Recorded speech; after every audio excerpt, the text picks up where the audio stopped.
Yo, what's going on? We are back with another episode of SpacePod TV. This episode has been brought to you by Next Push, a KGE Lifestyles Group product. It's like a collaborative. What the fuck did you? We're trying to do like a little segment in the beginning first. You got sponsorship? What do you call it? It's an online store, kglifestyle.com. I don't know if they could hear Online clothing store, kgelifestyles.com. Yeah. That's it? It's an online. So I complicated things. Yeah, made it complicated. And it's like an independent Zoomies. Independent Zoomies. Do I say KGE Lifestyles or Next Push? Next Push is a brand that is in KGE. Oh, okay. So just this. Lifestyle Group is the organization, KGE Lifestyle. I'm so confused. This is when I need to have another mic. So You need to like. Yeah, you can contribute. By the way, this is brought to you by fucking KG Lifestyles Group. That would be sick. Check out the fucking website, bitch. Just tell them. The link is in the description. Okay? Are you recording this? Yeah. Thank God, because that was funny as fuck. I don't know if they can hear me on that, but just say the link is in the description. Okay, KGE Lifestyles Group. It's a clothing brand. No, KG Lifestyle Supply. KGE Lifestyle Supply. It's a clothing brand. Also, It's a who? company, technically. Next Push. Next Push is a clothing brand. Clothing company. You know what? We're just going to keep doing this until we get it. Yo, what's going on? We are back with another episode of SpacePod TV. I'm your host, Paley Invasion. This episode has been brought to you by KGE Lifestyle Supply. Next Push is... I love it. I'm glad I'm not like the only one. I take so many takes when I'm doing stuff. Would you not fuck that up? Oh yeah, that's pretty wordy. Oh my Keep God. the bloopers. No, I'm putting them in the fucking episode. They're all going in there. Okay, it's KGE Lifestyles Group or Supply? Group is the organization. He's mad. He's fucking mad. Group is the organization. KGE Lifestyles Company? KG Lifestyle Supply is the clothing store. Why is it so difficult to do a segment right now? Like, oh my God. Okay. KGE Lifestyles Supply. Yes, that's the store. And Next Push is one of their products. Yeah, it's one of them. As you can see, it's fucking high quality shit. Yeah. If you want to see some more and purchase, use promo code SpacePod on the website. Yep, website's Done. in the description. Done. Did I just do that? You didn't say websites in the description. Oh, fuck. Okay. Yo, what's going on? It's your boy, Paley Invasion. We are back with another episode of SpacePod TV. That got a little loud. But, before we get this episode started, I want to just say a big shout out to our sponsor, KGE Lifestyles Supply. One of their products is Next Push. As you can see here, the hat is looking super fire. We got the sweater, super high quality, very comfortable. But yeah, we are here with Big TJT. What's up, y'all? Hey, what's going on? Welcome to MTV Cribs. Yeah. As you can see here, I spent my entire life savings on this board, and this is what I sleep on, so. So help them out. Like and subscribe. Yeah, please like and subscribe if you are enjoying this content. I know we have been away for a while, but shit happens, and we're back better than ever. So, I mean, constantly trying to upgrade. That's really the motto here. Like, you just... Grow, you know? And you were thinking about checking us out as your next studio to record at. Yeah, I'm getting back into the market. Okay. You know, I'm just looking for somebody that is committed to the cause. They take it seriously. You know, a lot of people that I've ran into over the few years doing this gig, it's a lot of money first mindset. Yeah, let's talk about that. You know, like, I get it. Everyone's out here hustling. They're trying to get paid.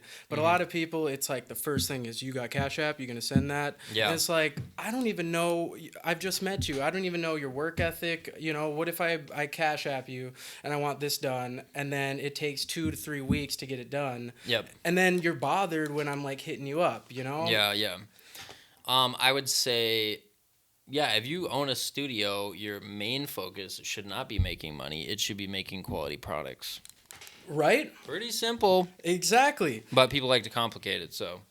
Well, and I just think it's the hardest for an artist, because, you're a producer, you got your gig, you paid for this equipment, and you have a product you can charge right up front for. Yep. Artists, you're just breaking through. You can't just be like, hey, pay me for everything I do when you don't have any fans, you don't have much clout. It's a long-term investment. You have to really grind, do a bunch of free shows, even sometimes pay to get opportunities. Yep. Oh, yeah, I've been there. Right? I feel you. Unfortunately, we got a lot of weird politics going on in Fargo when it comes to the music scene and doing shows and shit, and I think people like to take advantage. When it comes, they're just like, you need to make me $2,500 worth of tickets, and then you get to hop on stage. But then once you're done, you're back in the fucking crowd, buddy. Yes. Oh my. That literally happened to me. I'm not gonna say from who, but if you're watching this and you should treat your artists a little better, because that was not. I made a lot of money for you guys. It's kind of fucked up. I've been in the same boat. And it's a give and take thing.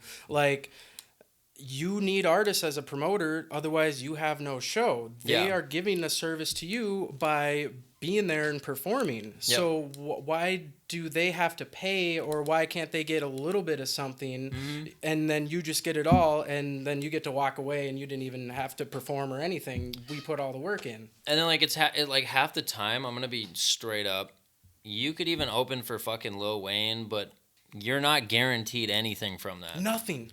You could go on stage, and if you think you killed it, you could walk out of there. It might not even get a follow. No one would. Yeah, there can be, you could be in a crowd of, there'd be, a crowd of, 5,000 people. You do your thing. You fucking kill it. If no one knows you, if you're not marketing yourself, there's a chance that no one's going to give you props when you're done with the show, and then you'd be like, wow, I just fucking wasted so much money opening for this big artist when I could have took that money, invested in some Google ads, invested into some Instagram ads, got yourself a music video. Right. And that's the thing. And people, the promoters just overvalue that. They just think, oh, well, you're opening for this guy. You're guaranteed you're going to get all these fans and followers. It's like, you might get, I've been guilty of it myself, where I've been at a concert and the first act just crushed it. I'm like, whoa, this guy's really good. Yep. Who is he? And then by the end of the night, I forget to follow him. I forget to look up their stuff. And then, maybe weeks down the road, I'm just like, oh man, I remember that one opener was really good. Yeah. But now I forgot their name and stuff. So, it's just like, that's not guaranteed. Yep. And then most artists that do that kind of thing, they don't have the marketing to the point where they got their banner behind them, or where you can follow them at. Right. If you're on stage and you have no branding on you whatsoever, you can't get mad that if no one just fucking ever finds you. Right. You got to have something. Branding is so crucial as an artist. Oh, man, it is. Or at the very least, mid-set, end of set, just be like, hey, thank you guys so much. I'm Big TJT. Give me a follow at Big TJT Official on Instagram, But you'd be surprised. A lot of artists don't do that. I have honestly not done that as much as I should when I was performing. Because, I have, a good amount of I had a good amount of social anxiety before I became an artist or whatever, and I still do, man. Yeah. I'm an introverted extrovert. Is that what they call that? Yeah. Yep. Literally. Which is a lot of artists out there. Most people, if you see, an artist, out and about on the street and you, approach them, they're not going to usually be all very outgoing or, act anything like they were on stage. They're just like, oh, hey, what's up? Why are you approaching me? I wasn't prepared for this, man. Yeah. So, it's definitely all about you gotta psych yourself the fuck out to get on there. But once you're on there, you gotta take advantage of that opportunity. You gotta make sure people know exactly who was just on the stage, or they're gonna forget you. Exactly. Exactly. And find something, find a little gig or shtick you do on stage. My big thing is I like to do speeches like throughout my sets, Okay. So I always do an introductory speech after the first song, introduce myself, and if I got like an album coming, I'll say, "Hey, I got this album coming out. This next song's on the track." And then like I have some really deep songs about some past loved ones. So if I'm playing that song, I'll give, a good like 5-minute speech before that, just kind of honoring them, and it just really creates like a special like vibe for the song before you start performing it.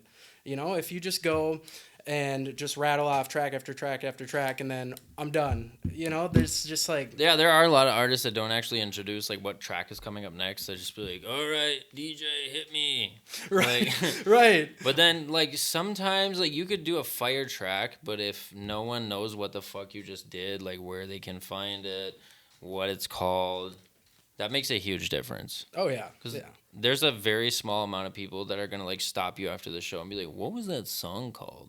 Yep. So. Oh yeah, I've gotten that a few times. Even though I'm like, I thought I announced it, but maybe not. There's a few tracks where I just go back to back. Like you learn as you go, but Okay, I was just talking about something that happened the last time I was performing. Do you ever miss your drops? I have, yeah. Oh. Yeah, I have. I'm trying to remember the show.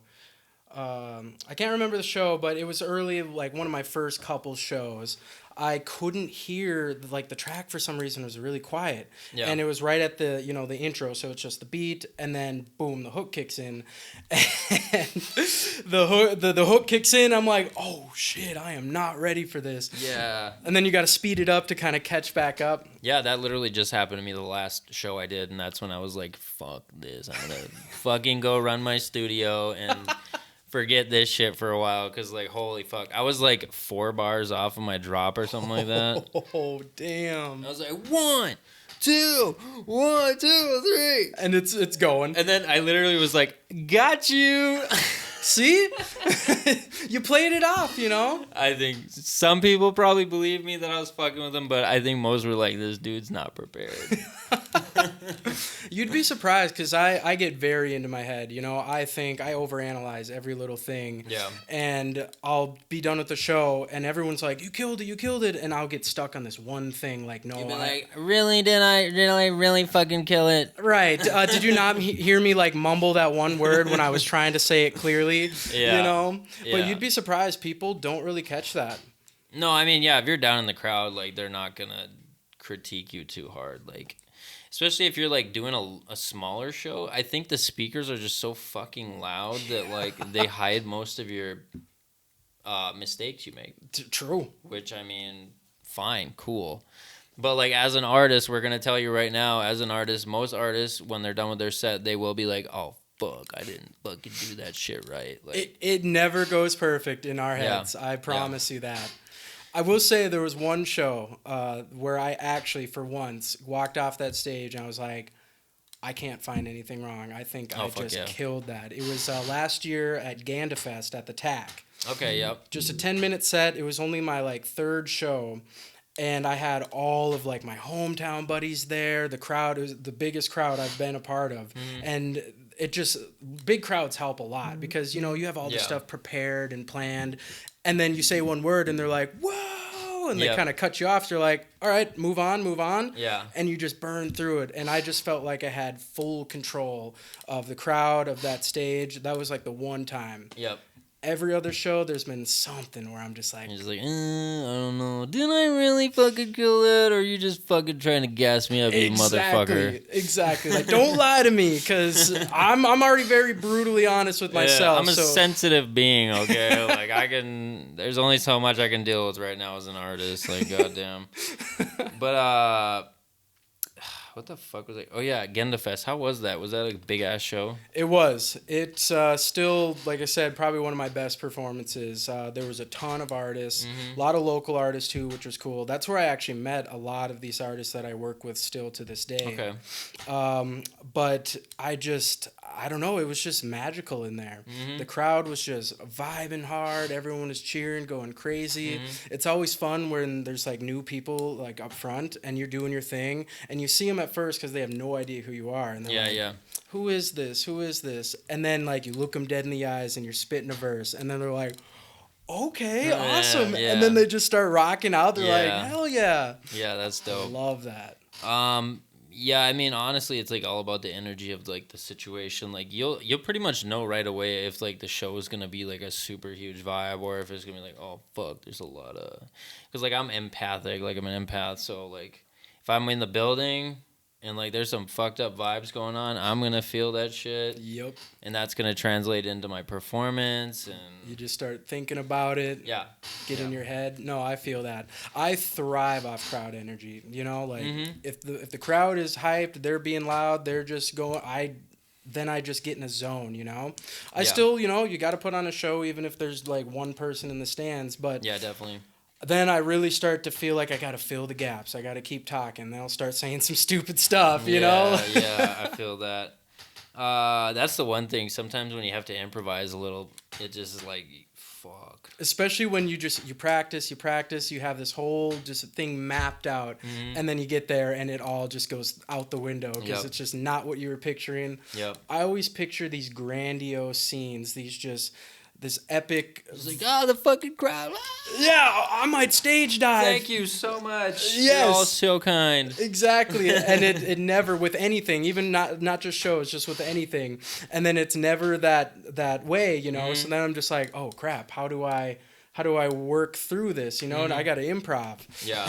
So have you ever crowd surfed before? No, oh yes, actually not as an artist, like off the stage. Okay. But I was at this big festival called Northern Invasion because I'm actually low key a big metal guy. Okay. So I was at this huge metal festival in Wisconsin, and I've always wanted to, but you know I'm a big guy. I'm a little self-conscious about my weight, and I don't want to be that guy that's just crushing people trying to crowd surf. But I'm like, I want to do this at some point in my life.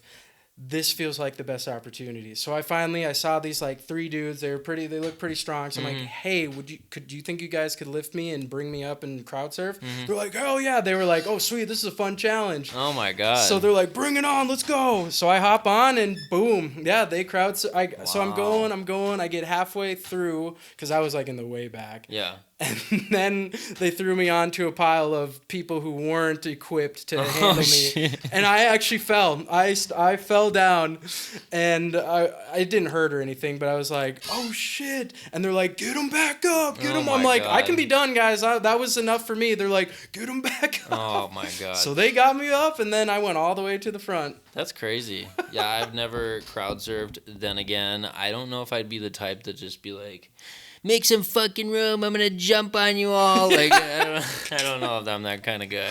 Honestly, I wish I could, but I would need to know that these people in front can handle it. Because I think that would be so badass. You're killing a show, you're feeling it, and then by the end or in the middle of it, you just jump on your back with the mic and you're just singing your heart out, you know? Yeah, I mean, it's definitely like one of those dream level performance moments. Exactly. Yeah. It's like, all right, just killed the song. I'm gonna lean back and have the crowd of people just carry me away. Yep.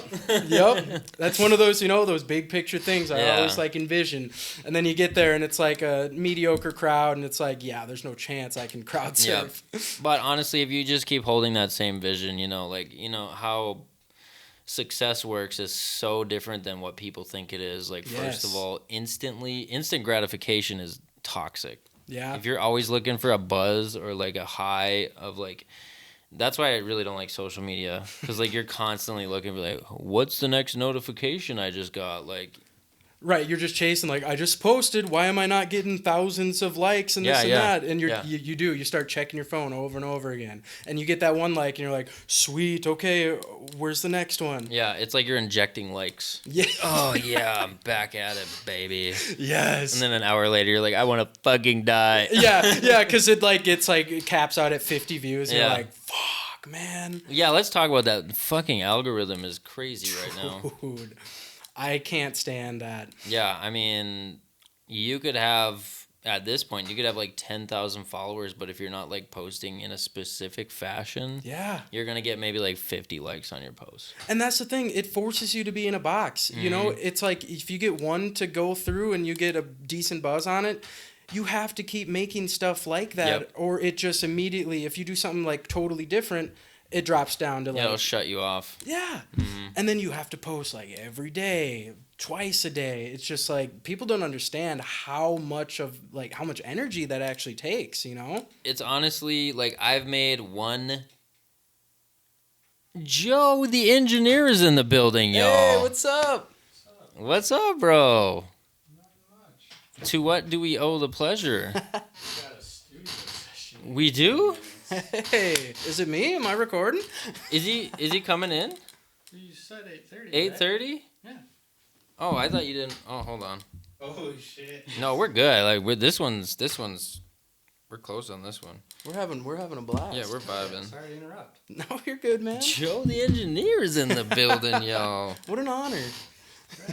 Got to show up for the best for last. Hey, I like Exactly. Okay, so in closing, let's talk about your second album that came out now, Far Gone. that. Well, it's not out yet. It's in the making. Oh, it's in the making. Okay, let's talk about that quick. Yeah. So it's Far Gone. It's kind of play on with Fargo.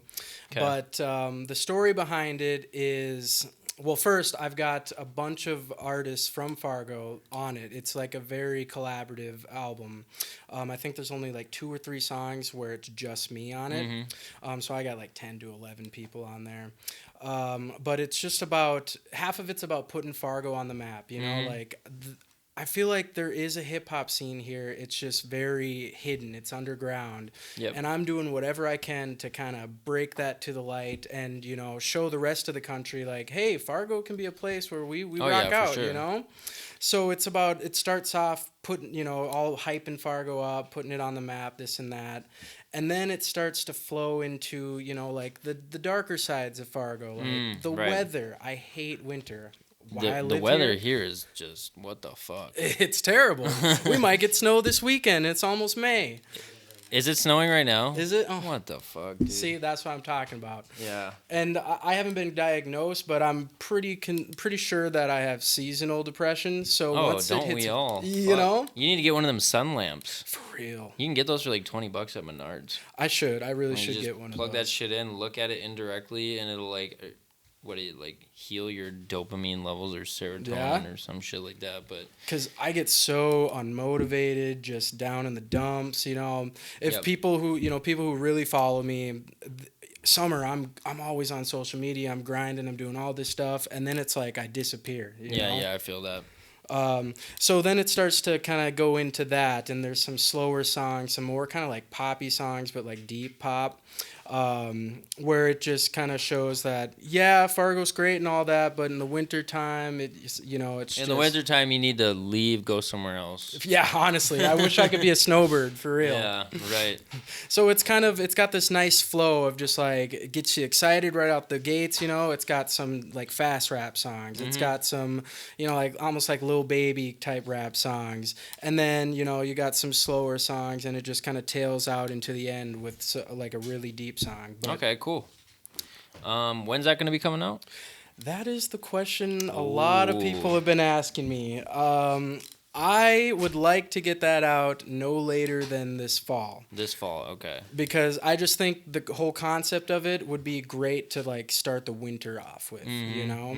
Maybe some of the songs will motivate people to get through the winter with the hype songs. And others who, like me, when I am down in the dumps, I like to listen to like sad music. Yeah. Ironically enough. So maybe that can help people just vibe and get through it, you know? Okay, yeah.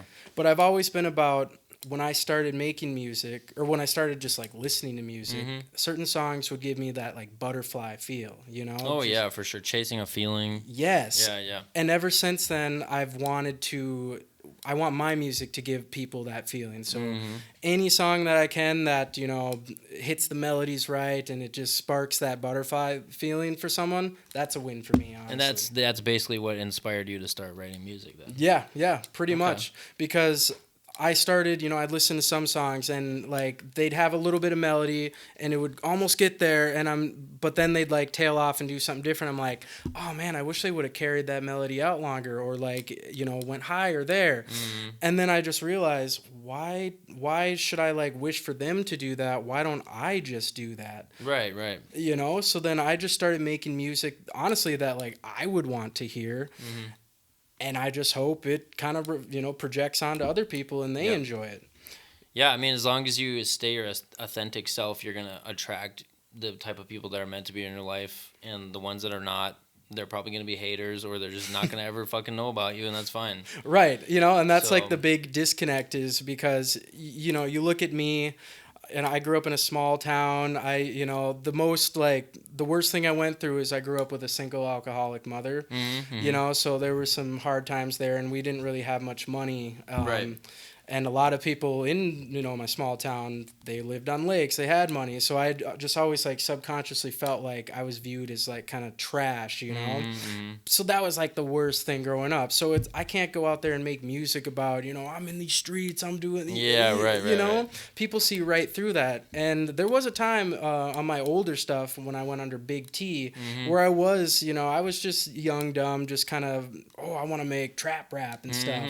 And I would kind of rap about that, but then I'm like, if I want to take this seriously, people know I'm not about that. You know, I need to find a way to write just my real experiences and find a way to make that interesting.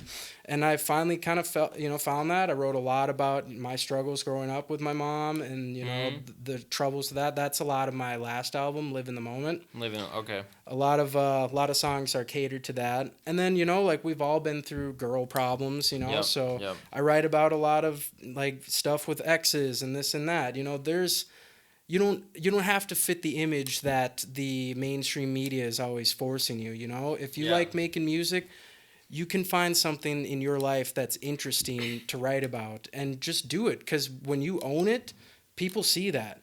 Like I was in Minneapolis a month ago doing a show, and like everyone before me was all just like hardcore trap rap, this and that. And then I go on stage and I'm doing my melodic songs, this and that. Yeah. And right away they're like, who is this guy? But by the end they saw I didn't flinch, I didn't falter. I was real about it. I could confidently own everything I was saying. Yep. And they're like, wow, this guy is killing it. And they were all vibing with it at the end. So just stay true to yourself if you do anything with art. You don't have to fit the image, You may not blow up like right away, but if you keep grinding, keep taking it seriously, like... And things are always changing too, like preferred genres and preferred sounds are always changing. Yeah. So, I mean, don't worry too much about that. Right. I mean, if you're trying to like be like a rich, fucking relevant, constantly mentally drained fucking drone of a person, then yeah, you might want to make music that everyone's listening to, but it doesn't like pay off in the long run because you like lose yourself in the process. Exactly. So, and that's something I never want to do. You know? I feel that. In closing, let's talk about your promotion business real quick. Tea Time Presents. Yeah. So back in college, I even in high school, I was late. I'm always late. I'm known for being late. I'm just, for some reason, my concept of time is just messed up. So my buddy started calling me, he's running on tea time. Oh, there we go, running on tea time again. Oh my God. Sounds like me. Fashionably late. Yes. Oh yeah, honestly. Even at like parties. Joe's over here just like, yeah, he's fucking fashionably late, all right. He knows. But even at like parties, I'd show up at like midnight and it's been going on since 8 and it's like, oh, he's finally here. Yeah. So as we were talking about earlier about how promoters kind of screw the artists, I was kind of getting sick of that. And I'm like, how hard is it really to run a show? Like, let me talk to these venues. And I hit up the aquarium and I was like, how much does it cost to rent this out? And when I found out, I was like, that's very doable. Yeah. Why do I need somebody else to do this? I'll rent out the place. I'll get my buddies. I'll get some artists on here and we'll put on a good show and we'll just, we'll figure out a way to, split the profits and this and that. And so I did my first show, Snowed In, back in December with like... I think I heard about that. Yeah. It went off well. It was very successful. Okay.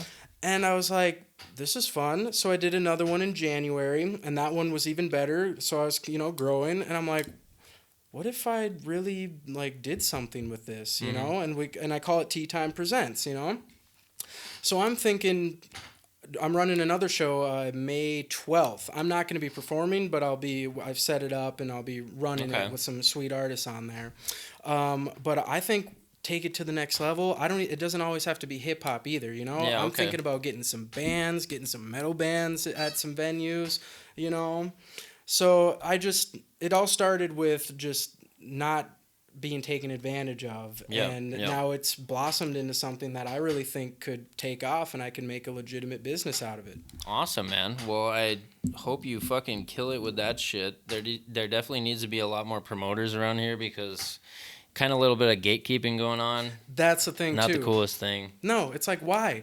We're not, it's Fargo, you know? We need each other more than ever to really put a spotlight on here. So Yep. why are we gatekeeping? Why are we not, why are we holding people back from opportunities? For what? That doesn't help grow anything. And I mean, at the end of the day, who's the real enemy? Not fucking common people like we are. Right. You want to go there, we can go there, but you Yeah, know. I hear you. I hear you. The man. Yeah, fuck you. Anyways. Exactly. Yeah, but hey, I appreciate you coming and telling your story on SpacePod TV. Yeah, Thank you so course. much for coming through. Of course, man. Thanks for having me on. And man. I hope you come record with us sometime. Yeah, that would be sick. That'd be sick. Hey, a couple shout outs real quick. Yeah, hit them.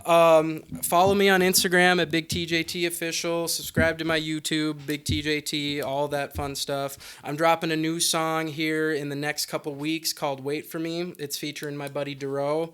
Really melodic, really cool song. And then also, May 11th, I'm opening up for King ISO. I don't know if you've heard of him. I think I have, yeah. He signed to Tech Nine's label. Okay, yep. Yeah, like 1.5 million monthly listeners. Opening up for him at the aquarium. If we sell that place out, he's going to put people in the drawing for a free feature. So if you guys are Dope. listening to this, come out, buy a ticket from me. It's only $20 pre-sale. It's going to be a blast either way. And then the next day, I'm running the show called The Perfect Storm. It's got Dakota, Rooch on there, and some other great talents. Shout outs. Shout outs, exactly. I'm all about for the people, you know. Yeah, I'm helping definitely. plugging people. And then May 26th at the TAC, another huge show. Got Kirk O'Bangs there, who's another pretty. Oh my God, popular I guy. opened for him. Yeah. Okay. Way back when, yeah. Hell yeah. So I'll get to open up for him too. That'll be fun. So May gonna be super busy, but contact me on my Instagram and whatnot, and let's go. Let's sell this place out and let's have a blast. Awesome. Hey, thank you again for coming on. This has been an episode of SpacePod TV. Make sure to like, comment, and subscribe for more, and we out. Peace. Peace.